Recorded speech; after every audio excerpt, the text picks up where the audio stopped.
Before we start talking about a certain comic book coming to its end and Disney not supporting shops that sell their product, it's that time again. I'm hearing from a lot of people that they have been unsubbed from the channel, so please make sure you are still subscribed. If you haven't, please consider doing so and liking and sharing the videos. It really does help, and I thank everyone for your continued support. Now let's talk about the New Warriors being canceled. Nerderotic.com. Every morning when I get up, right after I have a hot cup of Pete's coffee made today by Mrs. Nerderotic, thanks babe, I check the news, and for the last 8 years, I have been checking to see if George R. R. Martin has finished The Winds of Winter, and that always ends in disappointment. Of late, I have been checking Comixology to see if the New Warriors has been delayed or pushed up at some point, and I hadn't checked it in a couple of days, and a very interesting development happened this morning. I noticed my order was missing from Comixology and I started to get excited, but I had to double check, so I Googled it, and this is what happens when you hit the link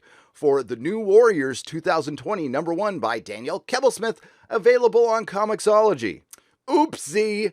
The content you were looking for is not currently available. Sorry, there was an error on the page you were attempting to access. We have been notified and will work as quickly as possible to repair it. No need to bother. Now, I know some people out there are disappointed. You are not going to be able to get your New Warriors variants now, and the pamphlet will not be available in comic shops. But this might be a good news, bad news, good news, good news. It really depends on how you look at it. For the industry, I have always said it would be a good idea for this book not to exist because it is a middle finger towards the fandom. That middle finger exacerbating the divisiveness in an already weakened industry prior to the beer bug, which made things worse, and considering recent events, things are now dire. Is the Disney subsidiary Marvel doing anything to help shops? Have they said a word? Of course not, but maybe, just maybe, canceling Snowflake, Safe Space, Trailblazer, Screen Time, and B Negative is all you're gonna get, comic shops. Because I know you expect a certain quality here at Nerderotic, I put 1 to 2 minutes of hard research into looking to see if Marvel's New Warriors had been canceled, and it brought me, unfortunately, to Bleeding Cool. From Rich Johnston, Marvel Comics Collections reveal details of what would have been. Yesterday, Bleeding Cool highlighted Darkhold as a comic book series no longer on Marvel Comics' schedule, but with a future collection listing revealing what might have been and may still be one day, just not now. There are a number of other similar collections listed as well. Again, these may happen later, but the listings are yet to be amended. Now, these are the trade paperback listings, and as Rich said, they still could come out, but my guess is Marvel hasn't gotten around to it yet, and the news does get better because we see America Chavez on this list, and a book equally as bad as the New Warriors by Daniel Kebblesmith, The Children of the Atom, featuring a Karen Cyclops and a hero that uses TikTok. And just below that, we see the New Warriors. And I know this must be a crushing blow to Daniel Kebblesmith and YouTubers across the country, but you'll still see it in some form. And again, I think it might be that perfect scenario. Considering Scholastic's influence on the comic book industry, which is practically a government bailout at this point, and of course, how could we forget, it brought us the cringe that was Gotham High, and a YA story about an alphabet Aqualad who isn't really Aqualad, and his boyfriend called You Brought Me an Ocean that takes place in New Mexico. Considering all that, I think we have a pretty damn good chance of seeing the New Warriors in print at some point, but my guess is it won't be that October 27th release date shown right there. And I have to keep in mind before I get too excited what it took for Marvel to finally squash the New Warriors by Daniel Kebblesmith and Children of the Atom and other garbage books that would never sell in a comic shop because nobody actually wants them, but the comic shop might feel obligated to buy them because of the habitual predatory nature of Marvel Comics and how they do business. That is the most frustrating part, and it might be way too late. Not all the news is good. Comic shops have had it bad already, and things were made worse over the weekend for 12 shops across the country. I have talked a lot on this channel about the divisive nature of entertainment in general, and Marvel is absolutely no exception. They might be the rule on this, and their parent company, Disney, like I said in the beginning of the video, is showing support for a lot of causes, which is great, but they're not denouncing violence, and they're not showing support for the shops that actually sell their stuff. They're shops who are already in a bad situation because of the beer bug, and prior to that, in a bad situation thanks to their creatives attacking the paying customer. 8 comic book stores hit by looting across the USA. Again, this is from Rich Johnston a few days ago. He does his own brand of editorializing, and I will try to skip that and just keep it to the comic shops. There may be more. These are the ones that have taken their experience public, but they also have different attitudes regarding what happened to each. And I'm sure they do, but to me, vandalization and theft is vandalization and theft, and there is no justification for that as much as people would like to rationalize.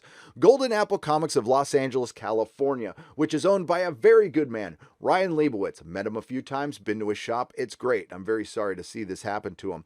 Golden Apple Comics of Los Angeles were hit, and customers Ryan Storms and John Tracy have launched a repair fund on GoFundMe. They have written the following statement. Now, before we read this statement, I usually do not put links in the descriptions of my videos that go off-site, but if you go to nerdrotic.com, I will have a link to Ryan's GoFundMe. And yes, I did donate. Last night, after some peaceful protests in LA, looting, fires, and destruction began in the Fairfax district. Eventually, the angry mob moved into the Melrose shopping district and ended up not only burning down the old shop located at 7711, but attempting to loot the current shop at 7018 near La Brea.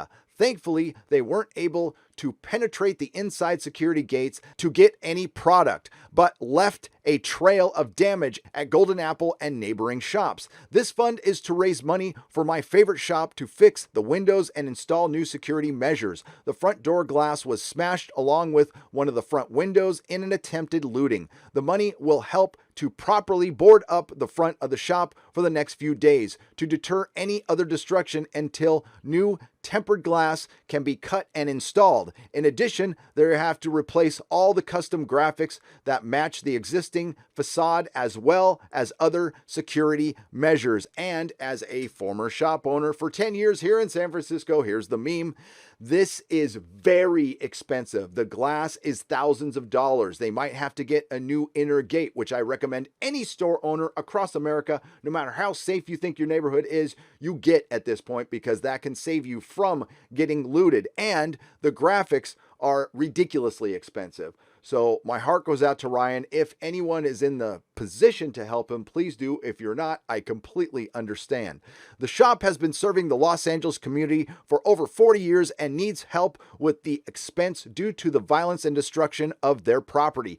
Any amount you can donate to assisting Golden Apple would be greatly appreciated. And they aren't the only ones. Neighboring store, Heidi Ho Comics of Los Angeles, California, was hit as well, along with Japan LA of Los Angeles, California. Graham Cracker Comics in Chicago. Challengers Comics and Conversation of Chicago, and they were recording a podcast while it happened. Dreamhaven Books and Comics of Minneapolis, Minnesota. Top Cut Comics in Berwyn, Illinois. Crazy Fred's Comics in La Mesa, California. And I was born and raised in San Diego. Nothing happens in La Mesa. That's why this one is very surprising. While Crazy Fred's Cards and Comics of La Mesa, La Mesa, I can't believe that, also had customers raising money for the store. Currently over $11,000 against a $5,000 goal. That is great. They told the local news things were stolen. Not as much as we were afraid of, though, says Sarah Adair, wife of Fred Adair, the shop's owner.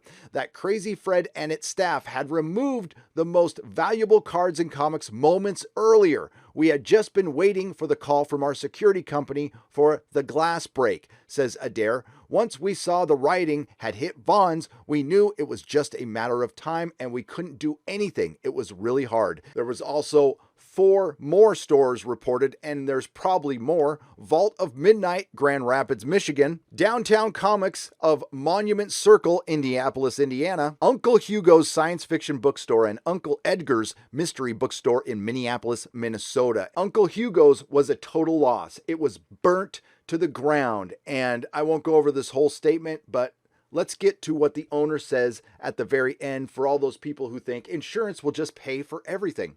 I'm pretty sure the insurance policy excludes damage from a civil insurrection, so I suspect I won't get a cent for either the building or the contents. The loss of a comic shop is the loss of a place where fans can go to unite, and Marvel has played their part in destroying that by playing into the divisiveness. Now, I don't know or don't care if they've made a statement on anything. I know their overlords, Disney, did once it was safe, and of course they omitted denouncing any violence. No surprise there. As we close things out, let's hear from Fred from Crazy Fred's Comics, which was looted in La Mesa, California this past weekend. A comic book store runs on a pretty slim profit margin already. With this on top of the beer bug, I don't know if we're coming back from it. Right now, it seems impossible, but we'll see. And right now, Fred, after you and your fellow shops who suffered damage this weekend supported Marvel for years, it looks like your only consolation prize is the canceling of the New Warriors. Please like, share, and subscribe. Be good to one another. Support your local comic book shop if you can. Have a great day, and I'll see you in the next video. Nerderotic.com. Please subscribe.